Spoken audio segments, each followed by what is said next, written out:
At the end of the damn video is my stupid process show intro music. I was like, come on, man. I was like, wow, this sounds familiar. Like, I thought I accidentally clicked on one of my old links. Nah, he's just biting my style with millions of dollars. First, it's definitely one of those two. I'm going to go 20th.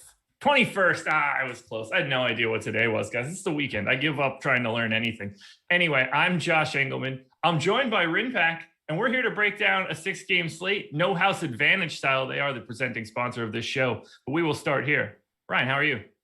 I'm doing well. March Madness Sunday weekend. Your North Carolina teams, Duke and UNC, first time not making one of them haven't made the second round since 1985, I believe. How is it in North Carolina? I forgot the tournament was going on. Oh, wow.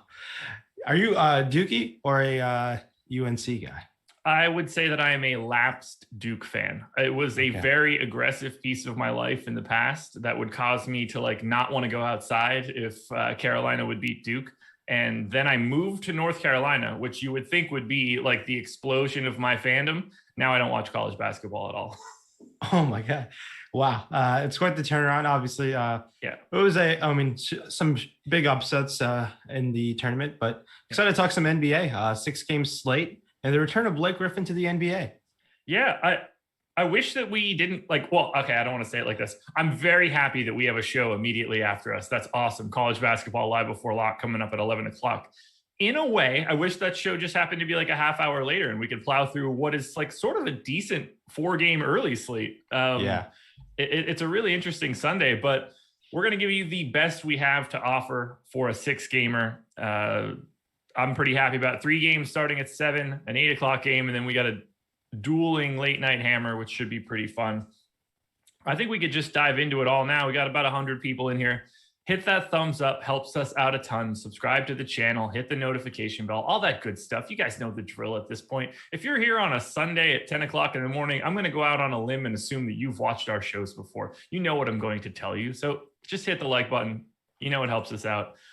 And we've got a doozy to open up with. So we've got a couple games on this slate that have like 215 totals. 4 of them, in fact, somewhere in that neighborhood. We've got one in the 230s for Dallas and Portland. And then we've got this bad boy, the Washington Wizards at the Brooklyn Nets. The Nets are 8.5-point favorites with a 245 total last I saw. This is a very different game from a DFS perspective on this slate. Just a ton of points to go around. For Washington, though, it's a little weird. We know that we have no Davis Bertans. And this is a team that we have a hard time grabbing any additional DFS talent. We know we have Bradley Beal. We know we have Russell Westbrook, and those are going to be the 2 guys we talk about the most. And everybody sort of knows how to roster Beal and Westbrook. Rui has seen a monstrous uptick in minutes as of late. I think he is the other guy that looks pretty good. And after that, I don't really know what I want to do from Washington. So what are you seeing on the Wizards for today? Yeah, I mean, this game was monster total. And you got to feel confident. A handful of guys in this game are going to be really good to exceptional. And going to guys like Russ, Beal, Hachimura, especially with those minutes, make a ton of sense to me, especially Hachimura at 5,800. I know people are going to be like, whoa, Hachimura at 5,800. But, man, the guy's playing mid to high 30s minutes, and his price has gone up with it as well. But against this matchup, I think he's appropriately priced, maybe slightly underpriced across the board on sites. But those minutes in this matchup, you're going to have interest in him. I do like saving the $1,400 on DraftKings going to Beal over Westbrook. 3-point bonus, all things put together. Ceilings are kind of similar, I want to say. And on FanDuel, where Beal's a shooting guard, $9,600, I'm going to have significant interest as well. And Hachimura, $4,900 on FanDuel on a small forward position where you have to roster 2. I think it's going to be significantly owned. And I think being with the field is probably a good thing to do when a guy's playing 36, 37 minutes. I think he has serious upside in this matchup. Well, you basically said everything that I would have said. I prefer Beal to Russell Westbrook on both sites. Rui's price, while seems high on DK, he's still more than acceptable at this point. Hasn't been fantastic as of late. 0.74 FanDuel points per minute over the last 30, but been playing a little bit more recently, been playing a little bit better recently. And no Bertans is just firms up his minutes even more. Not that I thought that they were going anywhere, but that's just another guy at the 4 spot, basically, that isn't going to be showing up on the floor. It's crazy to see Russ at 11-1 on FanDuel and 10-7 on DraftKings, but he totally deserves it. 1.5 FanDuel points per minute over the last 30 days. It is a completely warranted price tag. The real problem here is that James Harden is also on this slate at a comparable price tag, and I would just dramatically rather have James Harden against the Wizards than Russell Westbrook against the Brooklyn Nets. But we get them both in the same game. The firepower in this one is wild at the top. Oh, I completely agree with you. If you remember last time these guys played, it was that frantic finish when I believe Garrison Matthews stole the inbound pass. They were down 2, and Russell Westbrook hits a dagger 3, and kind of in a heroic comeback against this Nets team. Obviously, Durant was in that game, but this team's loaded both on both sides. I have interest in both Harden and Kyrie. There's a pathway for both of them to be very, very good. Yeah, especially with this total, I'm willing to go there. Now the secondary options and guys like Jeff Green, Joe Harris, and we got to mention Blake Griffin because he's going to play. And now how much is he going to play? I haven't seen much news and notes what Steve Nash is going to say. I do think there'll be some news that will come out through the day. And now how many minutes does Blake Griffin have to play this matchup to have you interested, Josh? I think if he were to get 20 minutes, I'll have minimal interest. It's not going to take much to be with the field at all, in my opinion. I don't think that there's a minutes number that Blake Griffin can play today that I would be interested in him. He's 5,100 on FanDuel and 5K on DraftKings. At best, we could project him as what, like a 1 fantasy point per minute guy? I mean, he's going to need 28 for me to be like, oh, that brings him into play. To me, he's fully off the table. I gave him 18 minutes. I don't really feel comfortable with that. You could go as I think 24 is probably a realistic ceiling for them just letting him go. There's no real incentive for him to just come out and play monster minutes in this first game back. So to me, he's fully off the table. I don't really see much of anything on Brooklyn. Clearly Harden and Kyrie. I think James Harden is the absolute best play on the slate. Ownership is showing that as well. 30% on FanDuel, almost 40% on DK. Kyrie had a big one his last time out. He is less interesting to me in this spot, but still, a 20% type guy. The guy that I'm most concerned with is Joe Harris. He's 4,500 on FanDuel, 5,200 on DK. Clearly playable because he's the 3rd best active player on the Nets. I don't really love the idea of getting to like 20+% Joe Harris. I like him. He's good. He's sort of one note, not a really great fantasy player in general. 0.7 FanDuel points per minute over his past 30 days. Just normally like a 0.75 guy in my model. Anyway, when he picks up additional ownership like this, I usually find it's pretty easy to pivot off of someone that's a low fantasy point per minute guy at a price tag that isn't like the true bottom. Like when you get a bad guy that's in here at 3,200, I don't feel as bad. But if he's 4,500 or 5,200, I don't really want to follow the ownership as much. What are you seeing on Joe Harris? Yeah, I'm gonna have interest. He's playing mid 30s minutes up times. So he's one of those guys who can just get hot from 3, especially with a 3-point bonus on DraftKings. He took 13 3-point attempts last time, and on the Wizards, he could probably take the same amount of attempts this time around as well. So I like going to Harris, and not to say Harris is kind of a safe play. Obviously, he could have a bad shooting day and be really disappointing, but at that price tag on FanDuel, I'm going to have interest in him as well. Him and Hachimura both are garnering quite a bit of ownership, but I do think it's rightfully so. And I like him, especially at that $4,500 price tag, even on DraftKings. So I completely agree with you there. And having multiple pieces from this game seems the way to go. Obviously, a lot of things can change. We are, 9 hours before this game tips off. So things can definitely happen. Yeah, this can go a couple of different directions. That's for sure. The Joe Harris piece, at least on FanDuel, is really giving me pause, and I don't really know what to do with it. He needs an outlier performance. I guess like in the grand scheme of things, everybody does. You're only winning a GPP if basically your entire lineup has outlier performances. And if you're going to have one of those, Washington seems like the perfect place to do it. I'm a little nervous about that ownership. Let's see who's around him. I guess that'll be the easiest way to talk about it. So, all right, easiest way for me to describe Joe Harris today, I would rather have Rui or Saddiq Bey, both guys very comparable in price. Saddiq Bey, $200 cheaper, Rui, $400 cheaper.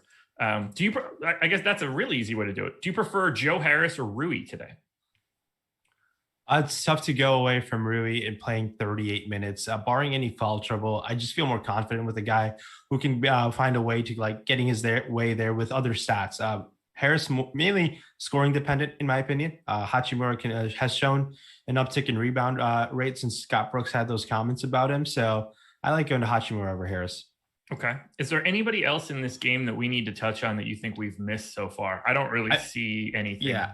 I think people might might see Alex Len starting. He's coming in with some ownership. There is a real chance that he might get played off the floor, in my opinion. So proceed with caution with him. I know he's 3,500. It's a front court matchup versus Brooklyn, obviously very favorable, but there is a real reason of concern where I think Len could get played off the court. Yeah. Do you think it would be a good thing to see more Rui at the 5 today? Is that even a possibility? Like in this matchup in particular, it seems like it could be. Yeah, I think he could play some minutes at the 5 for sure. Now Scott Brooks really hasn't done that as much. I can't recall how many minutes he's played at the 5 of late, but not definitely a real possibility in this matchup. Definitely. I mean, I'd expect like, man, you put Harden and Kyrie in isolation versus Len, it's game set match right away. Per Cleaning the Glass, 92% of Rui's minutes have been played at the 4.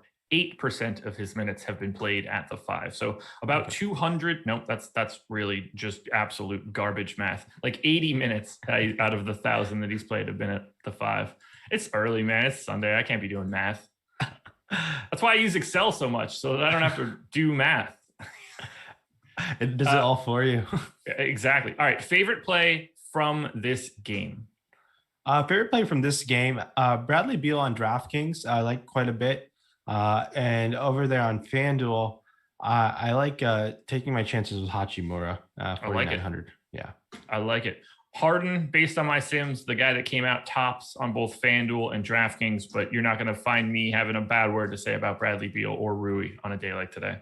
Yeah, don't get me wrong. It's not that I'm not interested in Harden. I love Harden on this slate. I just want to I felt like Harden was a pretty easy pathway to go, but other guys who I think can be pretty exceptional in this matchup.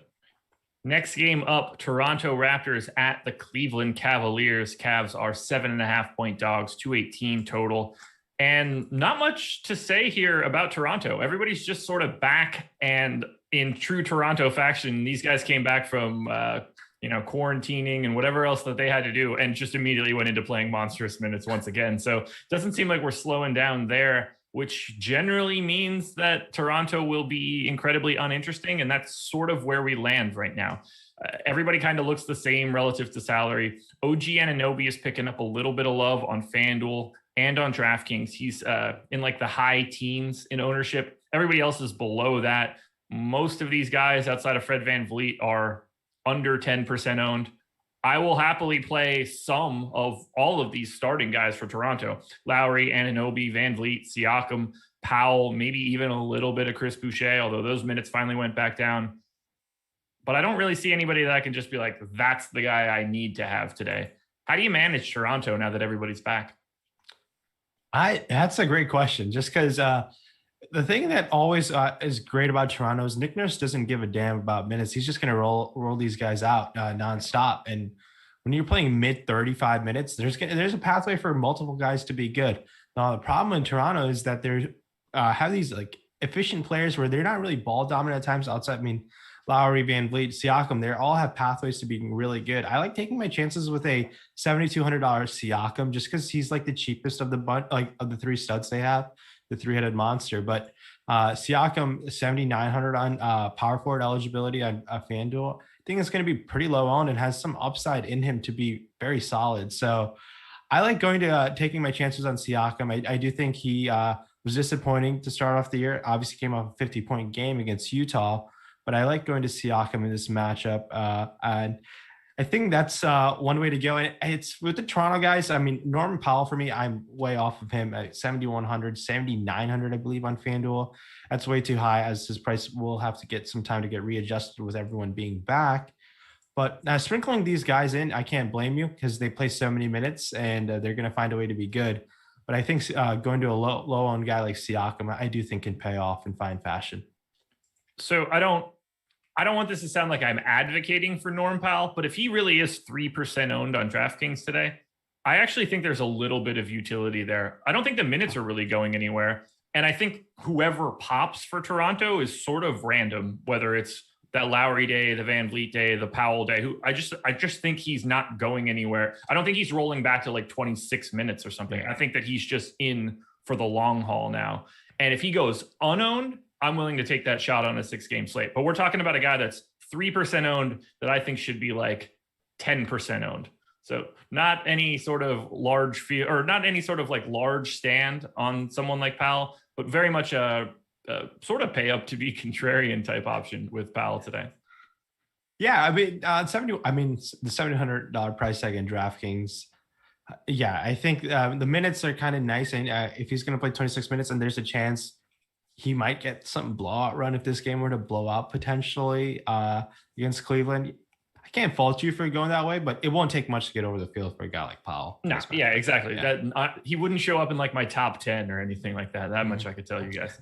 But I think you just rotate through some of these Toronto guys if you need to get to them. Otherwise, with everybody back, it's not my particular cup of tea. Cleveland, though, no real news on Cleveland either. These two teams are pretty easy to take a look at. I will once again be getting to quite a bit of Larry Nance at the $5,300 price tag on FanDuel. Jared Allen is picking up monstrous ownership on FanDuel right now at almost 36%. Not nearly as much ownership on DK because he's $1,200 more expensive there. The Sexland backcourt is just sort of always in play. For those four guys, I think they all look pretty good. The problem for me is that this is a terrible matchup against Toronto, and I don't really know how to balance all of that. I think the guy that I get to most is Larry Nance, at least over the field. And I'm really curious what your thoughts are on Jared Allen. Yeah, so Jared Allen over there on that FanDuel price tag has me interested. 6,300. I like that he's been getting north of 30 minutes of back-to-back games, barring any foul trouble. I think he has upside to put up 40 fantasy points or higher in this matchup at 6,300 on a slate of this size. I'm pretty content to going to Jared Allen. His ownership is pretty significant as we project things early this morning, but going to him on FanDuel, I think I can't fault you there. Other guys are in this matchup. Yeah, the Toronto matchup is kind of tough. Obviously, we're having with everyone back. They're much better than they were 2 weeks ago. So going to guys like the Sexland backcourt, Darius Garland, 5,500 on FanDuel. Guys playing mid-30s minutes, 36, 38 minutes last two times out. I'm going to have to like him quite a bit over there in FanDuel. We're at the roster too. It's a nice spend-down option. There's going to be a ton of spend-up options. I do think he'll have a unique roster construction build potentially with that ownership coming in at kind of lower than I expected to be. So Garland makes sense on FanDuel. Over there in DraftKings, Garland 6,400 and Sexton 7,000. I think going to Sexton over there at 7K seems more of a reasonable option at that price tag. Someone who's also playing a ton of minutes, 20, 25 shot attempts, 17, 18. Just takes a ton of shots. And with that many shot attempts, I'm going to have an interest at that price tag, definitely. Oh, God. This Larry Nance stuff is really tripping me up. The dude's playing a ton. He's not a great permanent fantasy guy, at least not since he's been back. And that's really been my little problem. But the low-ish ownership has me going there. I'm going to get to way more Cleveland than I was expecting to when I just looked at this slate to start. But Allen, Nance, Garland, and Sexton, those guys are showing up more than I was expecting. They're getting owned more than I was expecting too, to be perfectly honest. And it's never fun getting Cleveland. Yeah, I mean, Nance over there, $5,300, where he can pick up those stocks, very favorable for his type of game. Yeah, I think 5,300 on FanDuel makes for a pivot off of Hachimura Harris potentially, depending on ownership, and has serious upside because he can. He's playing those minutes. If he stays out of foul trouble, he's going to play 36, 37 minutes. There is some upside in him. We saw it the first two games that we went 43 and 33.8 fantasy FanDuel points respectively. Kind of it came down to earth against San Antonio on Friday. So he's fine. I think he's a fine option over there in FanDuel, especially Allen, Garland, and Nance definitely stand out to me over there in FanDuel. I ended up not playing Friday's slate. My wife is out of town. just wanted to take the night off. Didn't know that I was going to do that until like 5 o'clock at night though. So sent the email into FanDuel like, hey, can you mass withdraw me from everything that I'm in right now? So I didn't know that he didn't play all that well on Friday. That's great news because I probably would have had a ton. So perfect. Yeah, the thing was he was fine. He put up 25 FanDuel points. Okay. It's just that Keldon Johnson at 2% put up 51. Okie dokie. That changed that slate on Friday. Perfect. Yeah, I haven't played a slate since Thursday night. So a Thursday night slate that I believe you finished third in the large field FanDuel contest. I did. I guess you and I were both up there for a bit, and then I tumbled down. But I'm glad you stuck around. I needed Chris Paul and Zion to combine to get 1.5 more points. It just didn't happen. So third it was. Like you said, you just gone to the next day and hoping to be back up there again. Yeah, I woke up to try to catch up in our premium Slack, and I was scrolling down. They're like, oh, Josh is in first. Great. And then I just wasn't there anymore. And they were like, RynPak's got a shot. I was like, okay, at least someone's going to come out of this with something positive.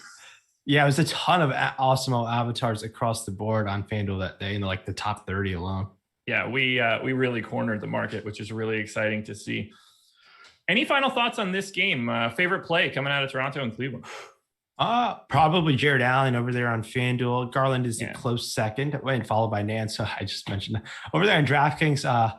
Man, it's tough to have a real favorite play with how they're priced, but I like going to Siakam, $7,200 over there on DraftKings. Nance on FanDuel is my highest ranked guy by a 0.5 percentage point over Jared Allen. You can go either way. And then on the DraftKings side, my highest ranked play, oddly enough, I don't even think I said his name, OG Anunoby, 5,300. Also picking up a bit of ownership on DK, so I don't feel as bad about that stance. Yeah, he's going to play minutes, and if he shoots efficiently, definitely has a pathway to be pretty successful. All right, guys, schedule for the rest of the day. Just because it's Sunday doesn't mean we're done doing things. Coming up immediately after this, 11 a.m., college basketball live before lock. Ben Raza, Matt Gajewski, breaking down whatever's going on in the NCAA tournament. We're 2 days in now, so they should be bringing you guys the goods. Then at 2 p.m. Eastern time, NASCAR live before lock. Jason and Chris breaking down whatever race is happening today. I got nothing about NASCAR, but you should definitely watch that show. It's the best in the business for NASCAR content. Deeper dive at 5 p.m. Jason and Terry talking every one of these games. Again, it's strategy show redux. They'll go through all of it with all of the increased news that we have. And then at 6 p.m., NBA live before lock. Emac and Greg closing out your Sunday, leading you up to the 7 p.m. lock. We've also got some free content going on at awesemo.com today. NBA ownership projections are free. I find ownership projections to be incredibly valuable. They dictate literally everything that I do. So you should check those things out. They're free. No reason not to. NHL player projections are free. So if you're looking to play anything on the ice today, we've got all the goods that you could possibly need. And then the MMA Top Fighters tool, that is free, but that is also not useful since the card was yesterday. Is that really supposed to be? Yeah, it is there. So, oh no, uh-oh. So I read off 3 things that are free that might not be free. So if they're not free and we haven't decided, we should make everything that was free yesterday free again today for anybody that's listening. But there is no Sunday listed. I just assumed that was Sunday. That's only Saturday. So we'll figure that out as we go. We'll definitely have free content as far as I know, but we should just go with whatever yesterday's was. Stay tuned to the Twitter for all the free content that will be advertised later today. Great plug. At Awesemo_com, at Awesemo NBA for all news and free content for the day. We will let the marketing team know to handle that situation. That's once I started reading that MMA one, I was like, there's no way I'm reading the right stuff right now. So I'm like Ron Burgundy, man. I'll read anything you put on the teleprompter. All right, moving it on. Game number 3, Chicago Bulls at the Detroit Pistons. Pistons 3-point dogs at home, 217 total. And on the Chicago side, not all that exciting. We've got Zach LaVine and Lauri Markkanen in double digits in ownership. Otto Porter as well at the flat minimum on FanDuel. On DraftKings, Markkanen picking up the most ownership. LaVine a little bit behind. I like Markkanen today on both sites, about the same as the field. So nothing that I want to go crazy on. I think Tomas Satoransky at 4,500 on DraftKings is a price that looks pretty good given his role and his minutes as of late. Nothing too crazy, but I think he is going a little underrepresented. I just don't see anybody on the Bulls as a truly standout option. What are you thinking of Chicago today? Yeah, the Bulls. I mean, obviously they changed up their front court starting rotation over there. A couple of these Bulls guys against this Detroit matchup, I do think have a pathway for being good. I feel the most confident, obviously, in Levine having the highest ceiling upside, but other guys in like Markkinen over 5,600 and 5,500 on FanDuel and DraftKings, respectively, I do think deserves a mention. I'm playing north of high 20s, low 30s minutes. I think has a potential to at least find a way to potentially get mid 30 fantasy points potentially. I mean, that I don't see it. I wouldn't project him like that. I would probably project him in the high 20s the way things stand, but has a potential to be good / very good in this matchup. So Levine and Markkinen, Satoransky, like you said, 4,500. I think we can definitely keep riding him. The guy's playing 30 plus minutes. Definitely deserves a consideration on both sides, man. 4,400, 4,500. I do think can be really good. He was good in the first two times against Toronto and OKC when he entered the starting rotation, and then has come down to earth the last two times out. So in a matchup versus Detroit, I do have interest in Satoransky for sure. All righty. Oh, this Chicago team, man. I don't know what they're doing. I don't know what their future holds. I have no idea. They need to do some trades, man. Like the roster they have talented guys. They're just all like misfits all put together. Yeah. I don't know what the long-term goal is. It intrigues me. I did like their GM hire who they got from Denver. I forget his last name. Arturos. No, yeah. Something. Yeah. So Karnisovas, but I might be not pronouncing that correctly. I'm not great at international pronunciations, but I think it might be Karnisovas. Okay. Yeah, he came from Denver. So obviously what Denver has done through the draft and has built a very successful foundation for many, many years to come, in my opinion. Yeah. He probably wants his own guys. He's probably gonna have to do like some sort of like mini rebuild, try to go under the table rebuild, but it's tough to do that with all these misfits you have, and no one really wants these misfits, and you're just stuck with a whole pile of garbage. You kind of are. On the Pistons side, speaking about giant piles of garbage, Jeremy Grant, Saddiq Bey, both picking up pretty sizable ownership on FanDuel. I think that is fully warranted. Grant at 7K, Saddiq Bey at 4,300 there. Bey, actually north of 30% ownership on FanDuel, and I totally agree with it. On the DraftKings side, Grant, Wright, and Josh Jackson, all in the teens in ownership. And that is sort of where I would be looking. I don't mind getting to, being neutral to the field on someone like DeLon Wright. I don't mind being neutral to the field on someone like 4K Frank Jackson if he's going to continue to get minutes. But again, no standouts here, at least not on the DraftKings side. It's more, to me, filler. On FanDuel, though, I think Saddiq Bey and Jeremy Grant will be pretty firm fixtures in my lineups. What do you want to do with this lovely Pistons? Clearly, the FanDuel pricing team has been in full March Madness mode. Saddiq Bey has been $4,300 every single game for the last three times. He's put up 51, 40, 35 fantasy points the last two times out. Now, he's been shooting quite efficient. Not that efficiently. He's gone 6 of 10 from the field from three, then 2 of 9, went 6 of 15 from the last time out. At 43, when the guy in 14, 15 shot attempts, sign me up. There's 4,300 Saddiq Bey. Definitely a solid consideration. I really like the shot attempt volume that he has. He's not necessarily out of play on DraftKings. Obviously, we've seen the upside last two times out, where a 3-point bonus for a guy like him can find his way to be very successful. He's going to come in pretty low. And so taking some chances at an overpriced, I don't know if he's overpricing it.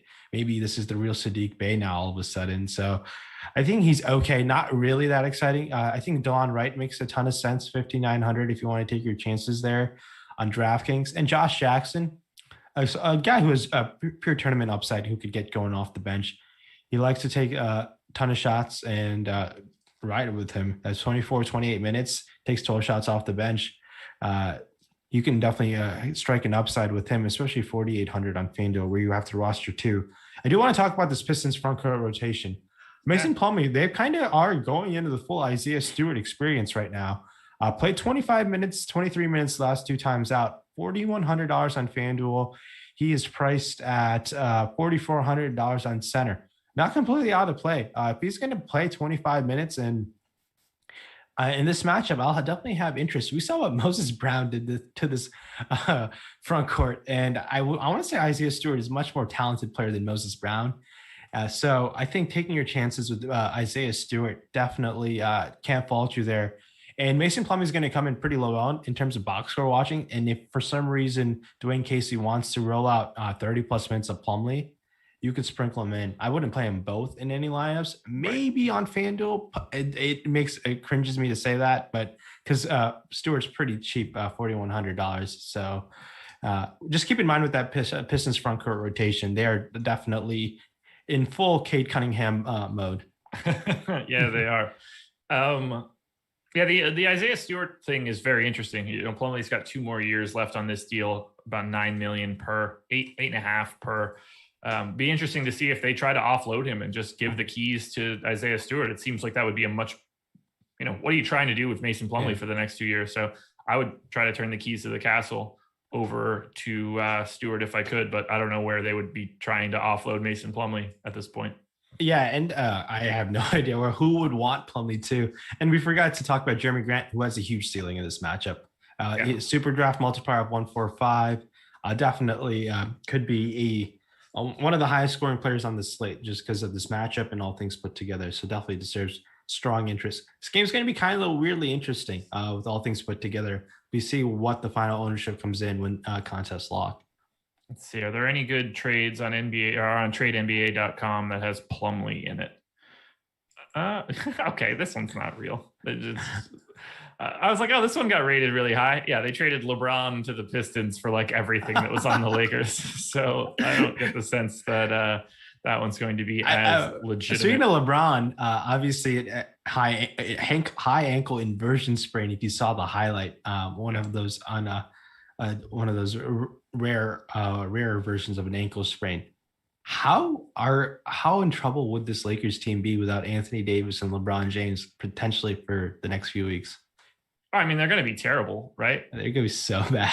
Like it's going to be the THT show, which will be kind of interesting to see how that goes out for them. Yeah. I don't know what network the THT show is going to be aired on, but I assume it's on like Quibi or something. So not going to be a great show to watch. Yeah. They're just going to be bad. They're going to be bad. And next thing you know, LeBron James, Anthony Davis for the play-in game to play the 8-seeded. Who would be the 8 seed by then? I don't know off the top of my head. No idea. It's not good. They just look. None of it matters. If they're healthy during the playoffs, we don't even talk about this anymore. Mm-hmm. Like that's just the only thing that matters now for some of these teams is just being healthy. Kevin Durant doesn't play basically at all right now, and no one even cares. It's just like, oh well, he'll play in the playoffs. Yeah, that's all that matters.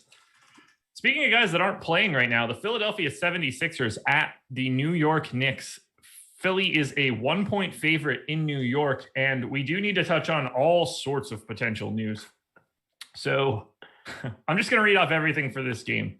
Elfrid Payton is questionable. Mitchell Robinson is questionable. Emmanuel Quickley is questionable. Derrick Rose is out. Ben Simmons is questionable. Seth Curry is out. We know Joel Embiid is out. We'll start on the Philly side. I've got Ben Simmons in right now. I think that's really the only way that we could look at it. Otherwise, all hell breaks loose.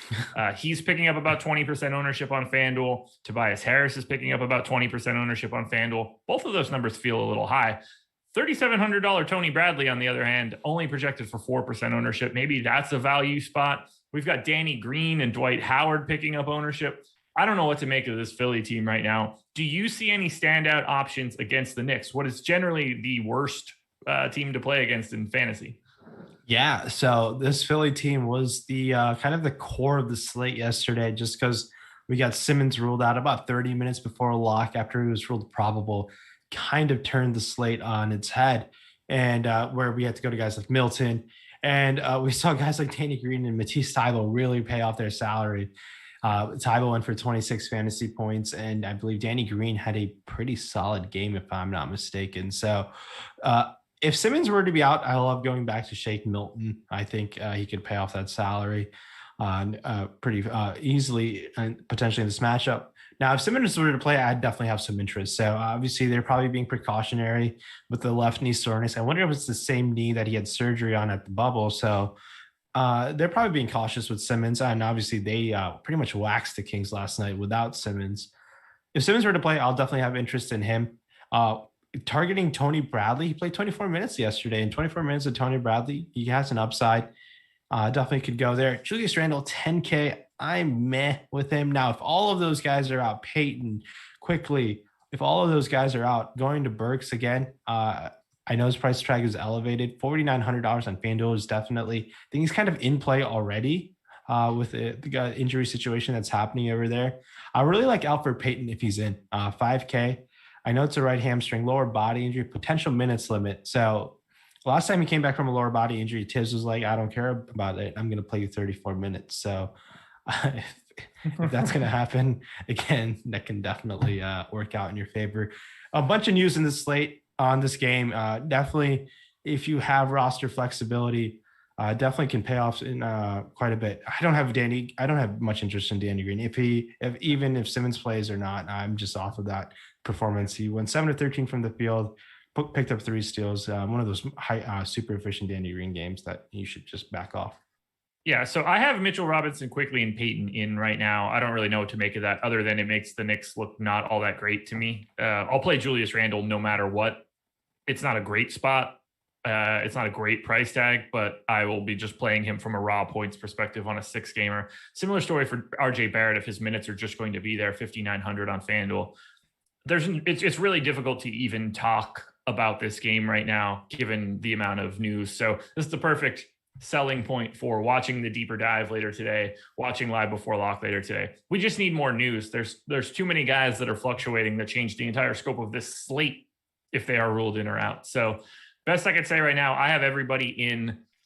The Philly guys are Simmons, Harris, and to me, Tony Bradley, and New York, it's Randall and Barrett. If everybody is in, it's really tricky for me to want to get to anything else for New York. Yeah, over there in FanDuel would be Randall and Burks for me. Yeah.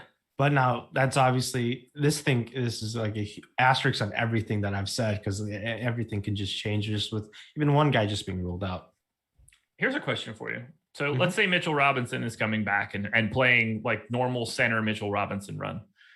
Does Taj Gibson leave the rotation, or is Obi Toppin stop playing? Neither one of those things are like relevant from a fantasy perspective, but they have, 96 minutes for power forward and for center. And Randall is absolutely getting 36 or more of those. You would think Mitchell Robinson is getting 26 plus. I would assume Nerlens Noel is the backup center, but maybe that becomes Taj. I don't know who's getting cut out of this, but it feels like it's Obi Toppin. Yeah, it has to be. I think it's Obi Toppin. And Taj will lose some minutes just organically. Some of those minutes should go to Robinson. I think Robinson probably could play 28 minutes. It was a hand injury, so I'm not too concerned about his conditioning. Yeah. So I think going to a guy like Robinson, if you were to play $4,900 on FanDuel, will be very, very low owned. And Tibbs could roll him out for 30 plus, and he could put up a number. So definitely will have interest if Robinson were to go. But going back to your question, I think it's Toppin who is fully out of the rotation. Yeah, like Mitchell Robinson can 5X on blocks on FanDuel today. Yes, he can. Moving on to the dueling late night hammers, the Los Angeles Lakers. Actually, no, I got more plugs to do. Let's do those plugs first before we move on to this Los Angeles Lakers team. We've got 16 minutes to go until we cede control of the channel over to the college basketball show. And we'll start with the presenting sponsor of this show. That would be No House Advantage. You don't have to worry about fantasy points anymore, or salaries, or any of that stuff. All you have to worry about at No House Advantage are player props. You're ranking whether or not you think a guy is going to go over or under a set of points or assists or rebounds or all those things added together. They've got a 5K slam dunk going today. That's $2K up top, $15 to get in. You're picking 10 player props. You're ranking them in priority. So your favorite prop gets 10. Second favorite gets 9, 8, 7, 6, 5, 4, all the way down the line. And the best news for you here, we offer all of this stuff for free at Awesemo.com. If you want to just see Alex's projections against the props that exist on No House Advantage, cool. That's for free at Awesemo.com. If you want to see optimal lineup constructions for No House Advantage, guess what? Also free at Awesemo.com. It's all there. The goods are there. You can use the promo code Awesemo and get a first match deposit bonus of up to $20. So not only that, you can get some free money, potentially some overlay, and we're providing you the lineups. It really doesn't get any better than that. The props are stale lines. They won't change throughout the day. So once they're set, which means if someone gets ruled out, grabbing overs and points for some of the guys that are left become really easy. And again, we're just going to keep that information updated on the website. So go to nohouseadvantage.com to sign up. Again, use that promo code and then head over to awesemo.com to check out all of the goods that we're offering you for No House Advantage. Win big with player props today. No giveaways. I already read out free content that doesn't exist so far. So I think that's just about it. Go subscribe to the podcast feed, guys. We have all of our shows that aren't live before locks up on the podcast feeds. We have individual sport podcast feeds. So if you don't really care all that much about NHL and don't want to see those, you can just subscribe to the NBA one or vice versa, or just get the podcast feed that has everything. You can do that everywhere that you get your normal podcasts. I assume there's probably some random podcast site that we're not on, and you guys like, oh, this is the greatest one ever. Why aren't you guys on made up podcast site X? I don't know. Just everywhere you get normal stuff. Apple, Stitcher, I believe, Spotify, all that good stuff. We're on all of those spots. Just subscribe. Listen to our incredible shows. I mean, you should watch these shows on YouTube. Our faces are fantastic, but if you can only do the audio, I understand. LA Lakers, Phoenix Suns. Suns are 4.5-point favorites at home. I'm surprised that's not a bigger number. Lakers are without Anthony Davis. They are without LeBron James. That's really the most important stuff that we can talk about. I've got 4 guys that I love on FanDuel. I've got 6 guys that are more playable on DK. Really liking the Lakers here, but we got to kick it off to me at the top. $6,100 Dennis Schroeder on FanDuel. He's $6,900 on DK. To me, that's the best option you can get from the Lakers on either site. Yeah, I think him and Taylor Horton-Tucker both are my favorite guys to go to. Yeah. I mean, Schroeder's going to, I believe, him and Harrell are potentially going to lead the team in usage now. Horton-Tucker might be able to get squeak up there, but I think there's going to be multiple guys. They're all kind of underpriced with no LeBron. I think going to these guys, multiple guys, definitely makes a ton of sense to me. I think even taking shots on Kentavious Caldwell-Pope, as gross as that might sound, the guy could find a way to take double-digit shot attempts, even in a tough matchup against Phoenix. $3,900 on DraftKings and $3,800 on FanDuel. I like even considering that as an option. Now, Kyle Kuzma is someone who I think should enter the starting rotation with no LeBron James. And as we know what Kuzma likes to do, he loves taking a ton of shots, good, bad, and the ugly. So Kyle Kuzma definitely will have to be in play because just of that pure shot volume. I mean, you expect him and Schroeder to at least split 40-something shot attempts potentially. Yeah, for sure. They're gonna be heaving. I could actually look. How many shot attempts do I have these guys taking? Where the hell do I actually have that stat? And this might be a good time to check out the No House Advantage player props on guys like Kuzma, Harrell, Dennis Schroeder specifically. Taking their over on some of these guys make a ton of sense. I know it's a tough matchup against Phoenix, but who are they going to play in blowout run? Alfonso McKinney and Costas and Antetokounmpo? I highly doubt we'll see any of those guys come on the court. No, not so much. I have no idea where I have those stats hidden in this stupid spreadsheet, so I'm over it already. Yeah, Caruso 3,300 on DK, looking like a nice value play if you need to pay down. I obviously share your thoughts on THT, just going to see a bigger role at that price tag. I think like Markieff Morris looks solid at 3,900, but that dude doesn't do anything. I'm a lot less interested in him on FanDuel. The core for me on FanDuel, Schroeder, Harrell, Kuzma, Tucker. I guess we do need to at least touch on this. Marc Gasol is questionable. What kind of trickle-down effect do you think you could see if Gasol plays? Damian Jones is out of the rotation, in my opinion. Yeah, I don't think that it would really cause any sort of major problems. I think Damian Jones would come out. Gasol would just take those minutes, and that would be it. Damian Jones is on his second 10-day contract. He is probably on his way out at this point. So I thought 10-day contracts, they last forever, right? In this year? You're thinking of two-way contracts. Two-way contracts. Two-way contracts. They don't have to be converted, and they will be eligible for playoff rosters. 10 days, you get two of them, and then you either need to get converted to a real one, or you're gonzo. He's felt like he's been there for a while. Obviously, the All-Star break was mixed in there, so he's probably on his way out. I wonder who they'll. Go ahead. I wonder what they're gonna. Do you think they'll try to get someone in the buyout market? Obviously, they will try to get someone in the buyout market, but try to not to say who can they even get to like even cover for all this loss. So my expectation actually is probably that Jones finishes his 10-day. They make their way through the trade deadline. If they don't get anybody there, then they probably just sign Damian Jones to a rest of the season contract.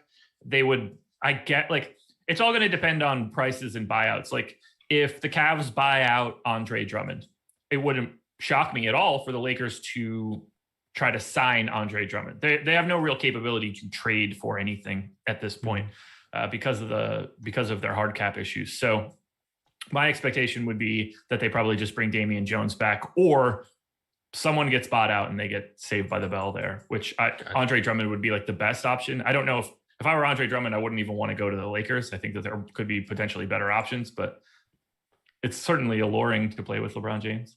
Oh, for sure.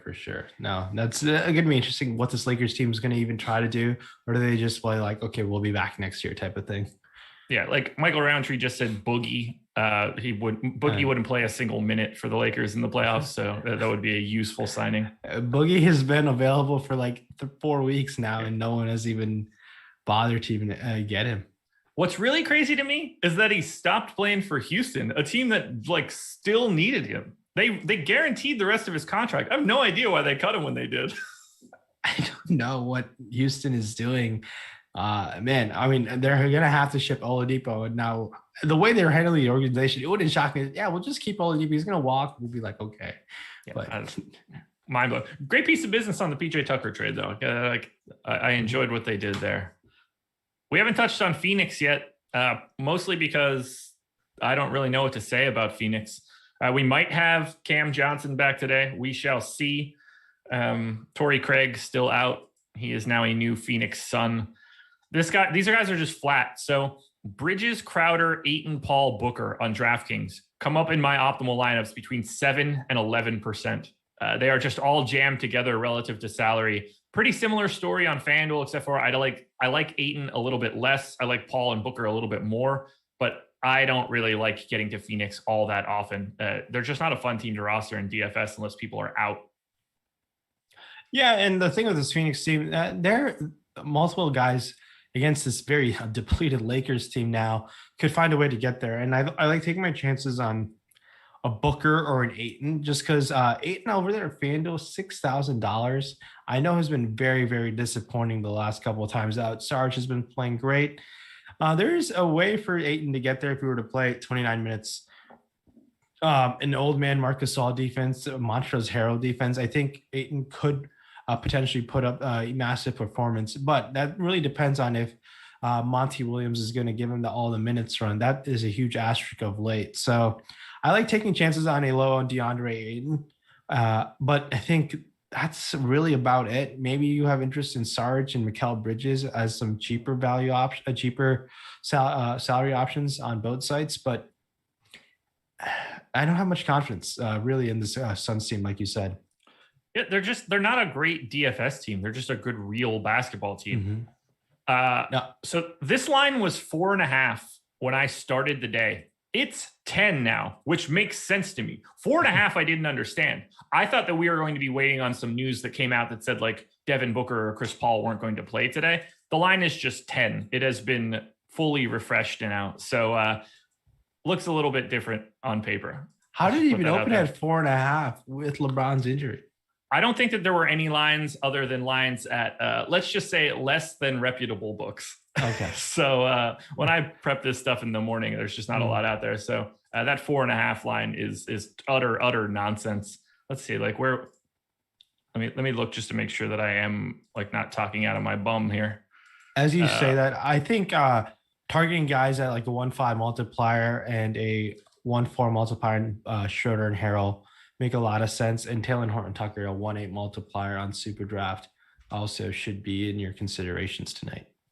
Well, let's close this one out now. Dallas Mavericks, Portland Trailblazers. Dallas, I might as well look at the line now, considering everything I just said before seems like it was fully made up. Where did that go? Where did my tab go? I'm struggling here. All right. This line actually is right. Dallas, 1.5 point favorites, 230 total. We'll start on the Dallas side. Lots of ownership coming in here, particularly on FanDuel, where Luka, Porzingis, Jay Rich, Kleber, and Tim Hardaway are all 15% or higher on FanDuel.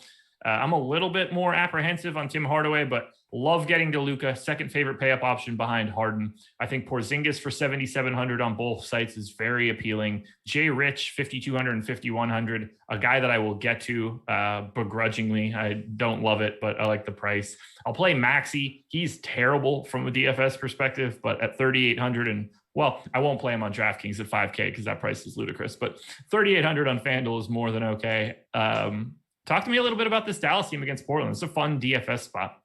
Yeah, no, the same matchup against that they had on Friday night.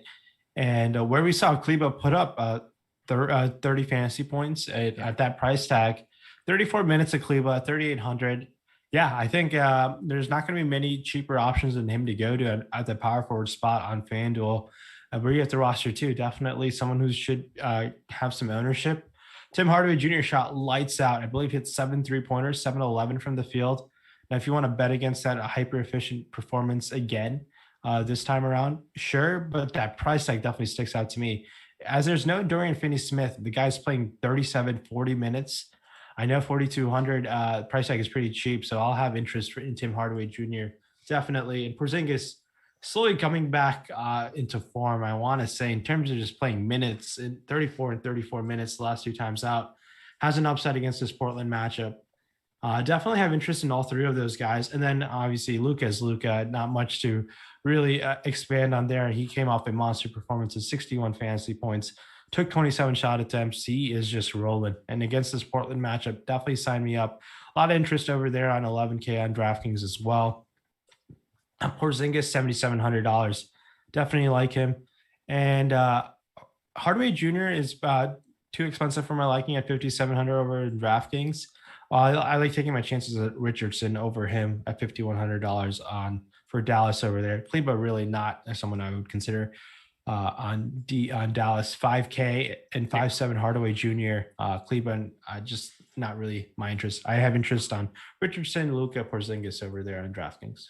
On the Portland side, these guys are all still a little bit priced up from Dame or from CJ having been out for so long. I think Dame still looks good for 10K on FanDuel. I don't mind getting to Cantor for 6,200, although his minutes have been a bit of a yo-yo as of late. On DraftKings, this team is just sort of non-existent to me. They're all about like 10 percenters. No one is projected for double-digit ownerships from Portland. Actually, the highest projected owned guy on the Portland Trailblazers on DraftKings today is CJ McCollum at 9%. So if you like getting to Portland, you shouldn't have any trouble getting over the field on anybody. I don't really see anybody that really warrants that outside of someone like Dame, where you're never really wrong to get more. I'm going to be relatively late on this Portland team outside of Dame and Cantor on FanDuel. Are you seeing anything different? No. McCollum, I was played 28 minutes on a back-to-back coming off a broken leg, right? So, and he took a ton of shots when he was out there, 23 shots. And obviously they won the game, so it worked out. But I don't expect him to take 23 shots again this time around. That's a lot of shot attempts in that many minutes, in that low of minutes played. I think taking your chances on Dame Lillard can't fault you there. 10K on FanDuel, and someone who I think has another serious upside against this Dallas team. Definitely have interest in Dame, and I'm happy that his ownership's pretty low. As we know, he has the upside of being the highest scoring player on the slate. So definitely should be pretty easy to get over the field. But outside of that, not much interest in Cantor, whose minutes have been fluctuating quite a bit. If you were to get 30 minutes consistently, I'd have more interest. But 6,600, 6,200, I believe, on FanDuel, I think he's a fine GPP option. You just want to hope he plays north of 30 minutes. And he wasn't really in foul trouble last time. He just played 23 minutes and kind of, I believe, went to Covington at the 5 most of the game, I believe. I think you are absolutely right. Yeah, so That's really about it. Was Covington playing at the 5, 6,100 on FanDuel and 5,900? He's a meh option. Not really someone who I'm too excited on, but has shown upsides in the past. That's really about it. Any final thoughts on this slate before we turn it over to the college basketball guys? No, good luck to everyone. Pay attention to news, enjoy the college basketball show, and play some DFS. And thank you so much for tuning in on the Sunday morning.